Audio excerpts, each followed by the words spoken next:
태영그룹이 태영건설 워크아웃을 위한 추가 자구안을 내놨습니다.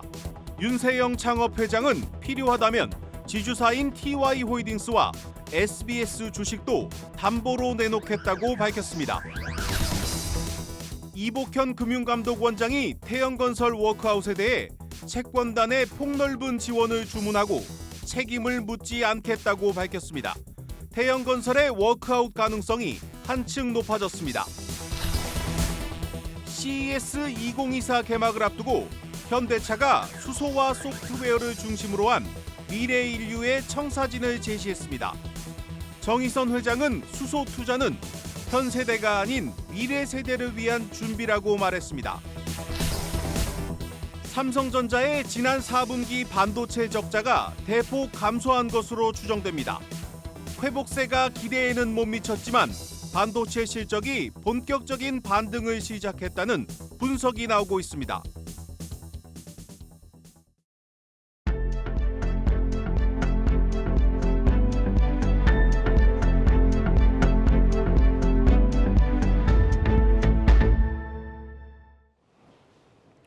뉴스 플러스 시작합니다.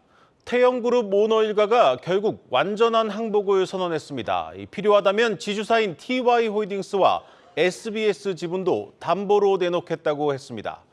강경했던 금융당국과 채권단도 한층 누그러진 분위기입니다. 워크아웃 개시 가능성이 상당히 높아졌습니다. 취재 기자와 자세히 분석해 보겠습니다. 부동산부 양현주 기자 나왔습니다. 양 기자, 먼저 오늘 태영그룹이 내놓은 이 추가 자구안 내용부터 좀 살펴보죠.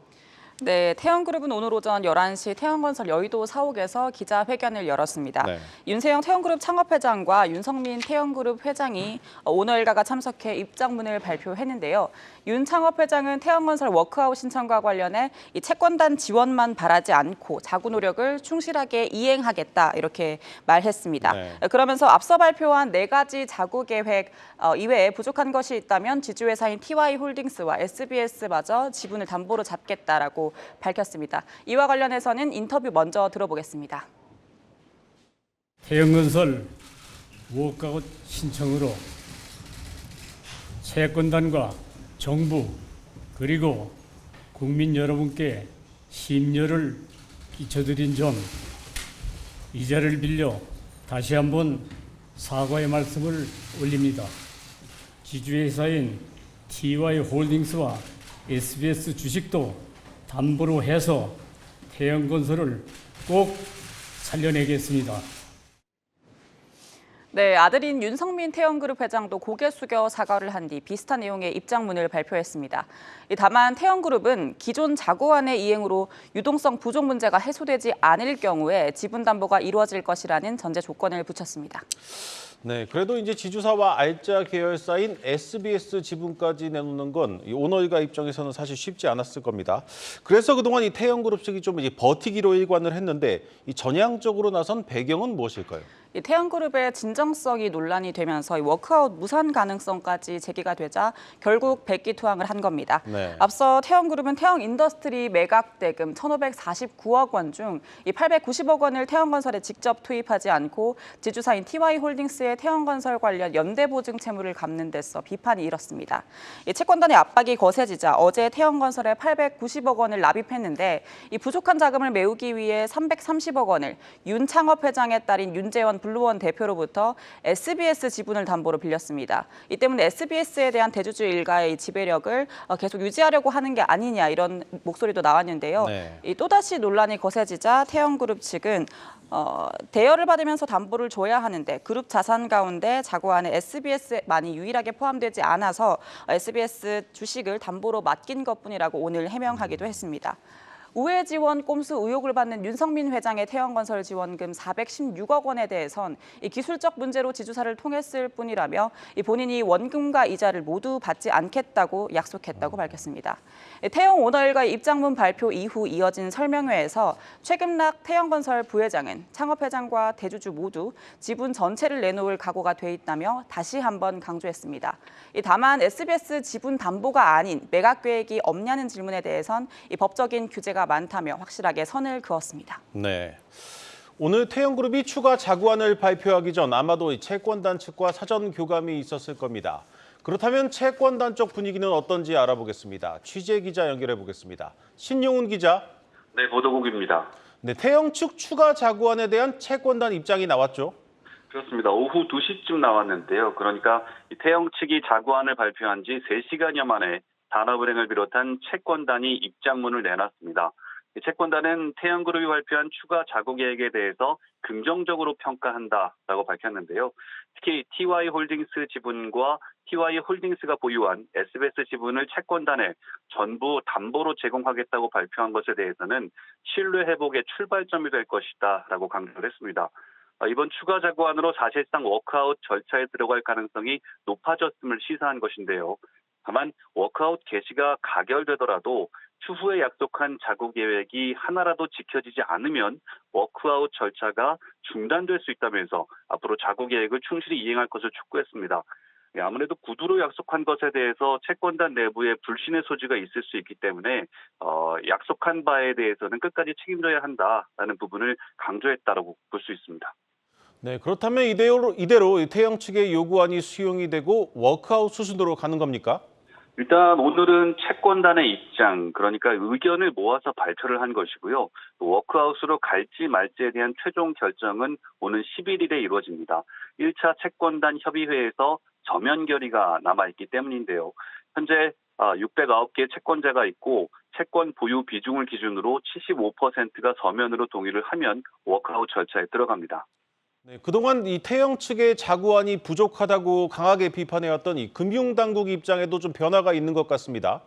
맞습니다. 그동안 이 정부나 금융당국에서는 태영 측이 사재를 출연해야 한다는 의견을 공식적으로 내놓은 적은 없었지만 그 이면에는 사실상 사재 내놓으라는 압박이 숨겨져 있었습니다.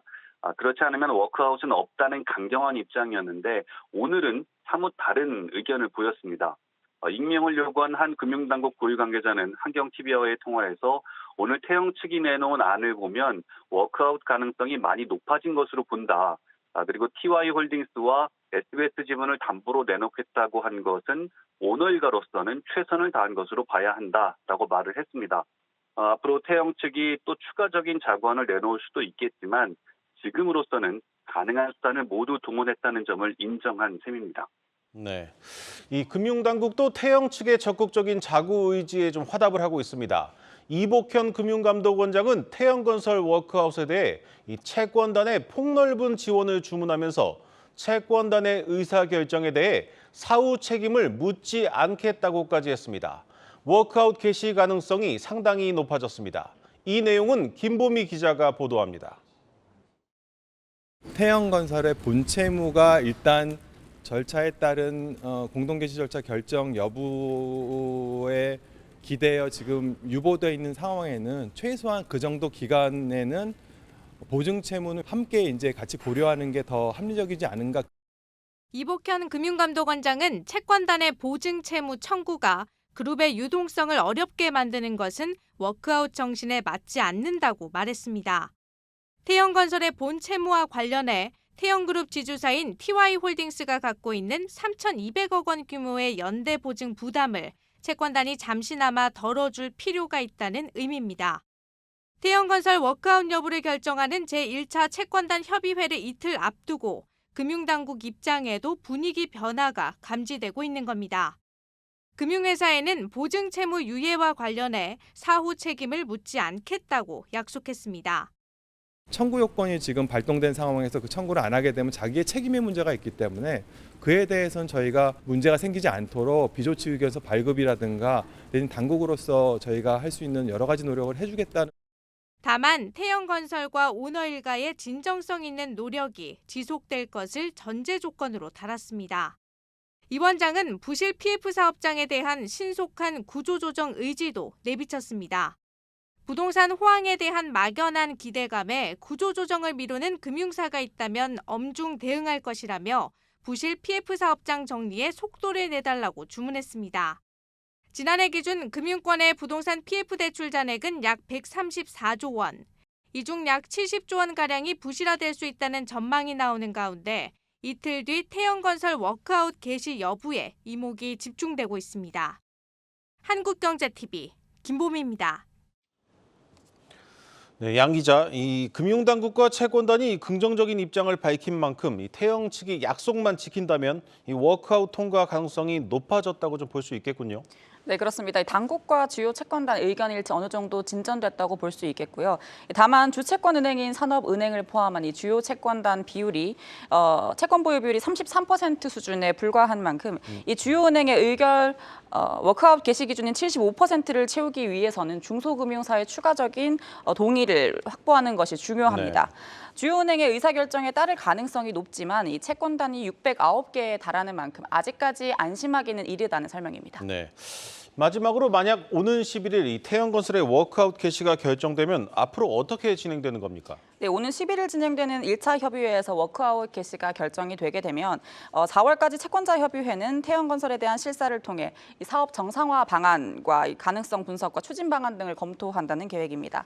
3개월 동안 부채 규모를 파악하고 이후 구조 조정 등 수익 방안에 대한 기업 개선 계획이 마련되면 2차 채권자 협의회에서 또다시 75% 동의를 얻어야 합니다. 네. 이때 기업 개선 계획이 통과되면 이 한 달 뒤 공동관리 절차가 시작됩니다. 법정관리라는 최악의 상황을 벗어난 만큼 이 주요 사업장의 유동성에 숨통이 트이고 협력사들과 아파트 입주 예정자들의 우려도 당분간 해소될 것으로 전망됩니다. 네, 잘 들었습니다. 부동산부 양현주 기자였습니다.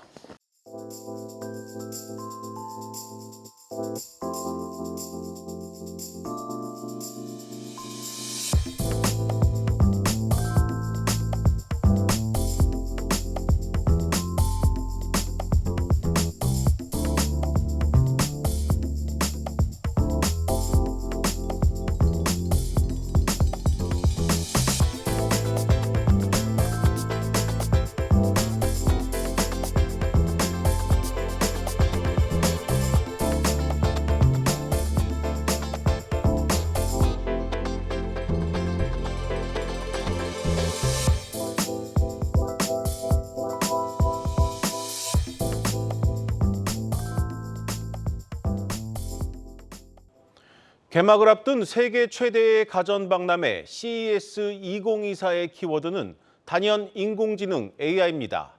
더 똑똑해진 인공지능이 우리 삶 곳곳에 스며들 날이 머지않았습니다. 미국 라스베가스에서 정원우 기자입니다. 요리 레시피를 알려주는가 하면 열려있는 냉장고 문도 알아서 닫습니다. 홈트에는 맞춤형 영상도 띄워줍니다. 삼성전자가 내놓은 반려 로봇 볼리입니다. 지난 2020년에 첫 공개되면서 화제를 모았고 올해는 상용화가 목표입니다. That is our goal at Samsung. To bring AI to millions around the world. To make it work for you. To make it work for all. AI를 장착한 로봇은 춤을 추고 인간의 컨디션을 감지해 휴식을 권하기도 합니다. Hey Jessica, maybe you should get some rest before dinner. The hockey game live stream is at 5 p.m. 집 밖에서도 AI가 일상이 될 날이 머지않았습니다. 올해 LG전자는 무선 투명 OLED TV를 전면에 내걸었고 미래 모빌리티 컨셉트 알파불을 전시해 눈길을 끌었습니다. 알파불은 알파와 에이불의 합성어로 차 안에서 모든 것을 가능하게 한다는 의미입니다. 탑승자의 라이프 스타일 데이터를 분석해 최적의 경로를 추천하는 것은 물론 이동 중 취향에 맞는 쇼핑, 맛집 등 주변 정보를 실시간으로 전달합니다. 천장의 OLED 디스플레이는 차 안을 게임방으로, 전방의 헤드라이트는 빔 프로젝터로 변신해 나만의 영화관으로 만들어줍니다. LG's focus lies in how AI can actually make a difference in the real world, providing the tangible benefits to our customers. AI는 어느덧 스마트 홈을 넘어 스마트 라이프 시대를 열고 있습니다. 미국 라스베이거스에서 한국경제TV 정원우입니다. CES 개막을 앞두고 현대차 그룹은 수소와 소프트웨어 혁신을 통한 미래 인류의 청사진을 공개했습니다. 특히 청정에너지로 꼽히는 수소 사업을 키우겠다는 의지를 강력하게 드러냈습니다. 왜 수소에 투자하냐는 질문에 정의선 현대차 회장은 현 세대가 아닌 미래 세대를 위한 준비라고 답했습니다. 이어서 정재홍 기자입니다. 현대차그룹의 올해 CES 핵심 주제는 수소 모빌리티 전환입니다. 수소 에너지를 미래 주 에너지 자원으로 활용하겠다는 청사진입니다. 이에 따라 기존 연료전지 브랜드 H2는 수소 사업 밸류체인 브랜드로 커지고 수소 관련 실증 사업도 확대합니다. 이 같은 비전은 수소 사업이 외면받고 있는 현 시점에 공개됐다는 점에서 더 주목받습니다. 정의선 현대차그룹 회장은 후대를 위한 것이라고 짧게 강조했습니다. 저희 때가 아니고 저희 후대를 위해서 준비해놓는 것이 좀 맞다고 생각합니다. 광물 자원의 한계를 가진 전기차 배터리에 비해 취득 방법이 다양한 수소 에너지를 미래 핵심 사업으로 키우겠다는 전략입니다. 미래 에너지원이 수소로 정립됐다면 자동차는 움직이는 공간으로 다시 정의됐습니다. 기아는 내년 중형 모델 PV5 출시를 시작하고 본격적으로 목적 기반 모빌리티 PBV 상용화에 나섭니다. 평평한 실내 공간 특성상 구매자는 활용도에 따라 배달 차량으로도 또는 이동형 오피스로도 만들 수도 있습니다. 30년간 군용차를 만들며 차량 개조에 특화된 기아는 2030년까지 연간 30만 대의 PBV를 생산할 계획입니다. 모빌리티 기아 PBV도 있고 그리고 슈퍼너 쪽에 EV2도 보실 수 있게 될 것 같습니다. 현대차그룹이 CES 2024에서 주력 계열사를 총동원하며 새로운 시장 개척에 나섰습니다. 한국경제TV 정재용입니다. 미국의 인공지능 반도체 기업 엔비디아도 CES 개막을 앞두고 성능을 높인 새로운 그래픽카드 GPU를 공개했습니다. 간단한 인공지능 어플리케이션 처리는 가능하지만 게임에 적합한 수준입니다. 이 대중국 수출 제한 규정에 걸리지 않기 위한 겁니다. 이 소식에 엔비디아의 주가 사상 최고치를 기록했습니다. 박찬휘 기자입니다. 엔비디아의 주가가 신제품 출시 소식에 6% 넘게 오르며 사상 최고치를 경신했습니다. 엔비디아는 CES 2024 개막을 하루 앞두고 고성능 AI용 GPU인 지포스 RTX 슈퍼 시리즈 3개를 공개했습니다. 각각 지포스 RTX 4080 슈퍼와 4070 Ti 슈퍼, 4070 슈퍼로 지난해 10월 출시된 RTX 40 최상위 모델인 4090의 하위 제품입니다. 엔비디아는 RTX 노트북을 마이크로소프트, 삼성, 레노보, 델 등 협력사 제품을 통해 공개한다는 방침입니다. RTX is the fastest growing laptop platform, having grown 5 times in just the last 4 years. With an installed base of 100 million GPUs and 500 RTX games and apps, GeForce RTX is the world's largest platform for gamers, creators, and now generative AI. 한편 엔비디아는 같은 날 열린 JP모건 헬스케어 컨퍼런스에 참석해 글로벌 제약사 암젠과 파트너십 계획을 발표했습니다. 암젠의 자회사 드코드 제네틱스는 본사가 있는 아이슬란드의 엔비디아의 슈퍼컴퓨터를 활용해 유전학 관련 세계 최대 규모 데이터 분석 AI 모델을 개발 중인 것으로 알려졌습니다. 지난 3월 신약 개발을 위한 생성형 AI 플랫폼 바이오니모를 출시한 바 있는 엔비디아는 오늘 바이오니모를 통해 사용할 수 있는 생성형 AI 모델을 공개하기도 했습니다. Recursion, a leading AI drug discovery company, has developed Phenom Beta, a foundation model that uses deep learning to create a representation of a cell. Now available through the NVIDIA BioNeMo Cloud. 기술기업 분석 매체 뉴스트리트 리서치는 엔비디아의 목표 주가로 $700를 제시하며 AI 칩과 데이터 센터 부문에서 다른 경쟁자들이 흉내낼 수 없는 독보적인 선두주자라고 평가했습니다. 한국경제TV 박찬유입니다.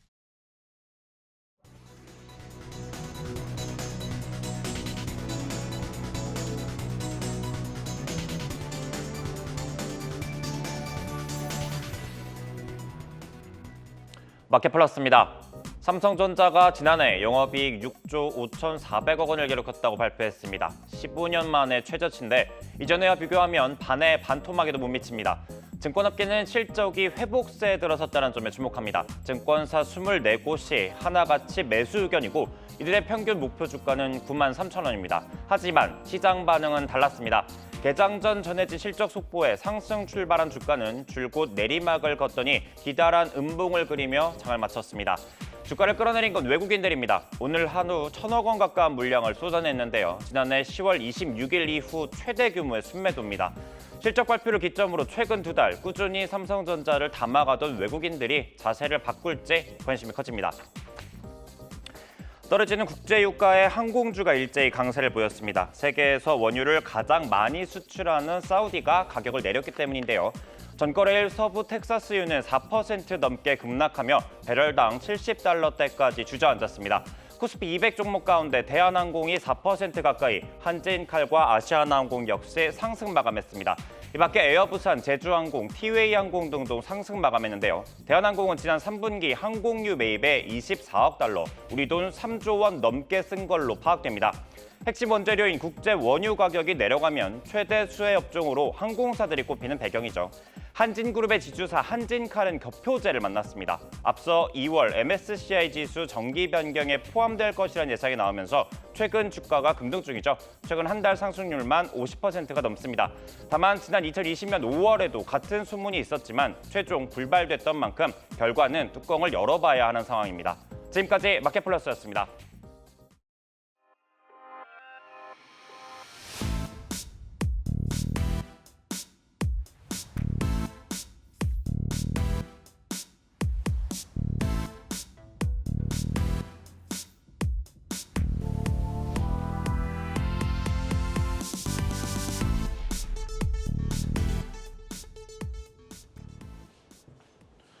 우리나라 경상수지가 7개월 연속 흑자를 기록했습니다. 자동차와 반도체 수출이 늘어난 덕분인데 내수와 건설 투자 부진은 여전히 심각합니다. 이 저성장에 대한 우려도 여전합니다. 김채영 기자입니다.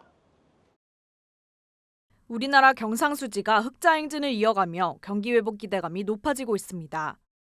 반도체와 승용차를 중심으로 수출이 2달 연속 증가한 덕입니다. 한국은행도 경상수지 흑자 기조가 분명해졌다고 보고 지난해 조사국 연간 전망치도 무난하게 넘어설 것으로 전망했습니다. 수출 물량이 뚜렷한 증가 흐름을 보이는 것은 반도체 수출 물량이 큰 폭 늘어나는 것도 있고요. 12월에 참고로 25억 7천만 달러만 나오면 일단 전망에는 부합하는 수준인데 전망을 무난하게 상회하지 않을까 이렇게 보고 있고요. 수출이 올해 우리 경제 성장의 버팀목이 될 거라는 전망이 우세한데 문제는 내수입니다. 정부는 민간 소비가 지난해에 이어 올해도 1%대 성장에 그칠 것으로 봤습니다. 고물가와 고금리 상황이 이어지면서 실질 소득이 감소해 서민들이 지갑을 닫을 거라는 추측입니다. 건설 경기도 우리 경제 성장의 걸림돌로 꼽힙니다. 건설 투자는 올해 1.2% 뒷걸음질할 것으로 예측됐습니다. 부동산 시장 위축으로 건설 수주와 착공이 부진한 데다 고금리가 길어지면서 건설업계의 자금 조달 비용이 올라갈 거라는 우려에서입니다. 정부가 전망한 올해 경제 성장률은 2.2%. 하지만 건설 투자와 내수 부진으로 2%대 성장률 달성도 어렵다는 의견이 나옵니다. 우리나라에서 내수 소비가 차지하는 비중이 국내 총생산의 절반에 가까울 정도로 크기 때문에 특히 고금리 영향으로 여전히 지방의 부동산 수요가 살아나고 있지 않아서요. 건설사가 도산하게 되면 실물 경제 타격이 크기 때문에 주요국들의 선거와 미국의 금리 인하 시기 등 대외 불확실성도 여전합니다. 상반기에 총선이 있고 또 정부도 SOC 투자라든지 이런 걸 상반기에 땡겨서 하겠다 그러기 때문에 상반기 경기가 조금 더 하반기보다는 좋을 수는 있다. 문제는 이제 미국이 금리를 하반기에 가서 인하하느냐 이런 것들이 하반기 경제 성장률에 영향을 미칠 수 있다. 일각에서는 L자형 장기 저성장 전망까지 내놓는 상황에서 상반기에는 물가 안정, 하반기에는 경기 침체에 대응하는 게 관건이 될 전망입니다. 한국경제TV 김채영입니다. 오늘 뉴스 플러스는 여기까지입니다. 함께해 주신 여러분 고맙습니다.